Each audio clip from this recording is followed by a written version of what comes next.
In this video, I'm going to share how to best clean Super Energy Juicer.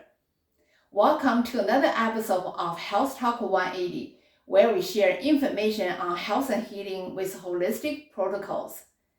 My name is Jan. I'm certified holistic health and Gerson therapy coach. If you are watching this video, you're probably owning one of those Super Energy Juicers. So I want to congratulate you for owning the best juicer in the world. When I say this is the best juicer, I'm not exaggerating. To find out why I say this is the best juicer in the world, check out this video for details. But today, I'm going to focus on how best to take care of Super Energy Juicer and the best way to keep it clean on a daily basis. Now let's get started. I do 3 times of cleaning: daily clean, weekly clean, and monthly clean. For daily clean, it is recommended you should clean your juicer after every single juice. But in reality, it's either you don't have the time or it's not practical to clean after every single juice. For example, if you are on a healing journey, you could juice up to 6 to 12 cups a day. So it's not practical to clean after every juice for 12 times throughout the day. It's just not practical. So from my personal experience, I typically will clean my juicer after every 4 to 6 cups. So that will work out to be I either clean twice a day or maximum 3 times a day. But in the summertime, you might want to need to clean a little bit more often because of the temperature. How do you know your juicer needs to clean?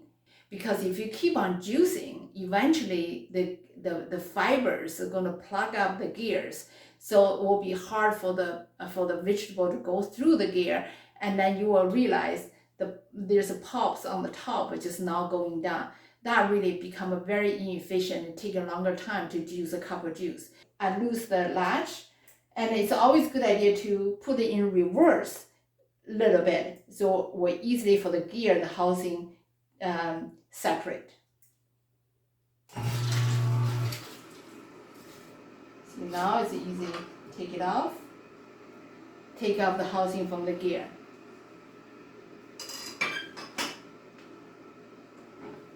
And that's what we have. So now before I put everything in the water to rinse it off, I will remove the fiber to make it clean easier. So you can see there's a lot of stuff on here. Use my dull knife to remove the fiber, put it in here. So those fiber will go into compost. Here, a lot of fibers on the gear here. I remove it. And then there's a lot of fibers in between this slot. So I use this, that's what I like to do. I just go through the slot of gold. The reason I do that is that when I use the brush to brush it, otherwise all the fibers are stuck on the brush. It's hard to take it off. This is my preferred way to just quickly take the fiber off and put it in a bucket. Next gear. When I do cleaning, use a warm water and brush. I use 2 types of brush.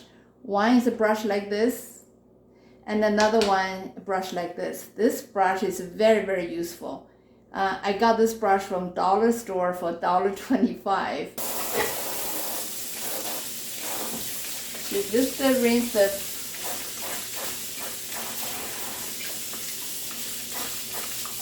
nice and clean, done. Very quick. First go from back. See this end small can really get into the little corner, small area. And this part is very nice to use the little small piece. And don't forget this part. See this one, you can push all the way in, all the way in.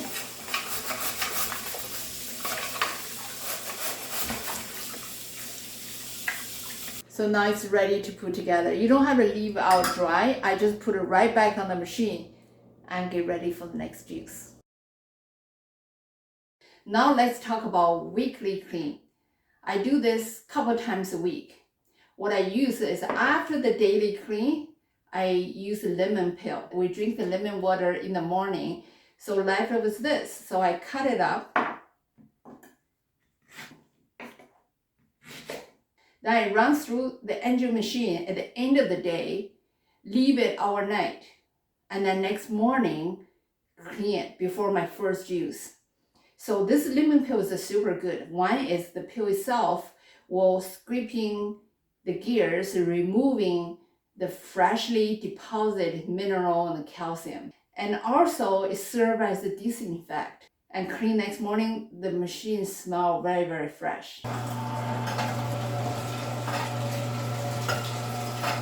A lot of people using whole lemon. The advantage of using whole lemon is you get a lot more juice soaking in the gear.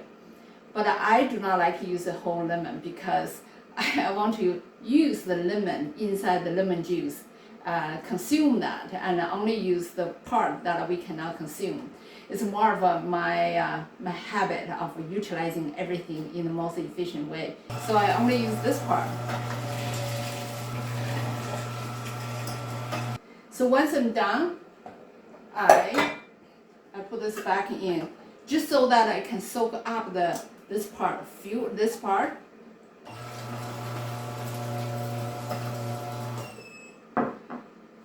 And I pour a little bit of lemon juice. Now that's it. I'm gonna leave this overnight, and next morning, and clean it. Now let's talk about monthly cleaning. So let's see what it looks like having been deep cleaned for a few months.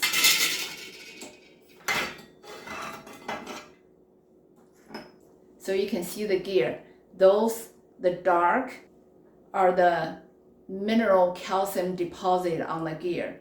You know, the juicer gear itself is clean, but the deposit need deep cleaning. You see the deposit on the gear, on the housing. So this will kind of block the little holes, preventing the juice coming down freely. So really desperately need a deep clean. And also you can see the deposit on the cover too. For monthly deep cleaning, I use a baking soda. I select a little bucket, will be able to soak all the gears in.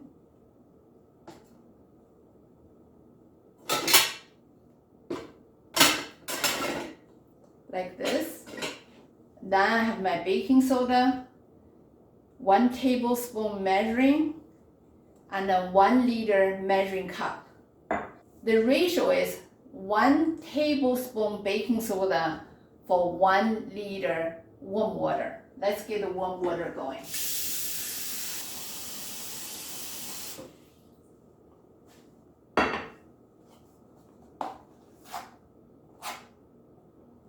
One tablespoon. Let it fully dissolve in the warm water. Then pour it in. So I keep on going until it fully immersed in the water. So I leave it overnight, or sometimes I leave for 2 days. I could select the day that I do a 36-hour fasting, so I don't need to juice for the following day. So I let it soak for 2 days for maximum deep cleaning. Now we're back. After soak it for 2 days, now it's time to do the deep clean. What I have is this typical wire brush thing, and this is the wire brush I got from the barbecue section. You know, clean the barbecue grill is working really good, very strong. And this 2 brushes are the one that I typically use for my daily, weekly cleaning.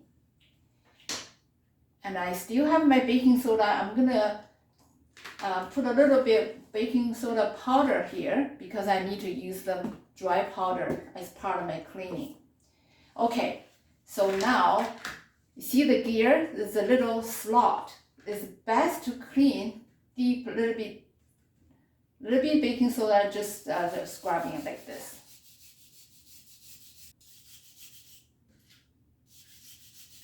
It starts to come off.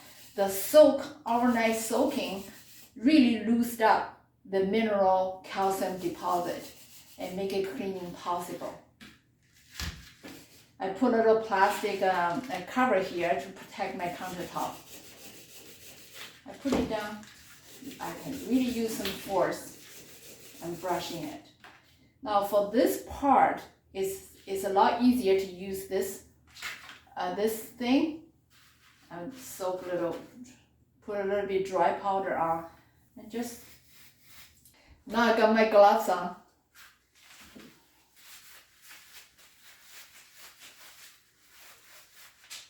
The baking soda, the dry baking soda just provide friction. So now I just want to show you.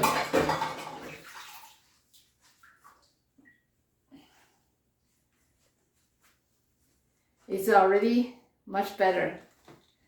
See, it's already much better. So I'm just gonna keep on going until it's all nice and clean. For this housing, it's important to see.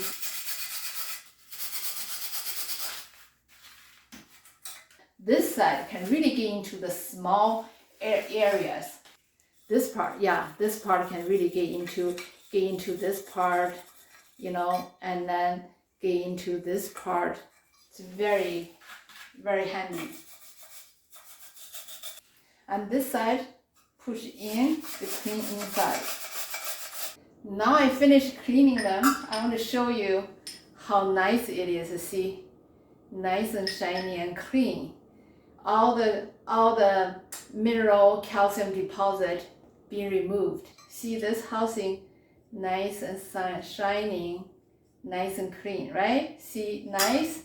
The cover, nice and clean. This will last me a couple months. There's many other ways to do deep cleaning. For example, some people will soak almond and then run the almond through the machine to remove the calcium mineral deposit. I did not try that method, simply because I just don't want to waste food. I don't want to buy almond that I can eat that soak it and run through the juicer and then become a waste. I just didn't like the idea. Another way sometimes people would do was soak in the vinegar, white vinegar, in the vinegar water diluted. I tried that. It did not work as good. I tried that soak overnight and then scrubbing, just not working for me. Those are some of the ways I keep my juicer clean on a daily, weekly, monthly basis. I have tried many different ways to clean my Super Energy juicer, and some worked and some didn't. And finally, those are the ways I feel most comfortable, work for me the best. And if you decide to give it a try, let me know in the comments box below how does it work for you. And you probably have a different ways or better ways to clean your juicer. I'd love to hear from you. I always looking for new ways to do things that save money, save time, more efficient. Keep on juicing, and thank you so much for watching. I will see you next video. Bye for now.